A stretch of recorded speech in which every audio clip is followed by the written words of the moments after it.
Po nekaj letih je ponovno začel delovati mladinski svet v Slovenski Bistrici.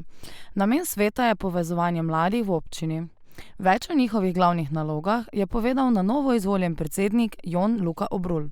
Prioritetne naloge bojo ozaveščanje mladih v njihovi danski vlogi v družbi, kjer so mladi opažamo zelo neozaveščeni o tem, da imajo dejansko neko moč in da jo lahko tudi izkoristijo.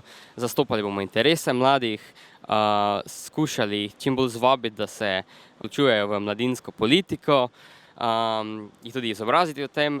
Ena katastrofalnih informacij je, da je recimo skupina od 18 do 25 let tudi skupina, ki se najmanj redno udeležuje volitev, ima najnižji odstotek vključenosti v same politične procese, kar je žalostno, ker predstavlja pomembno generacijo, ki bo v prihodnosti tista, ki bo odločala o vsakodnevnih družbenih procesih.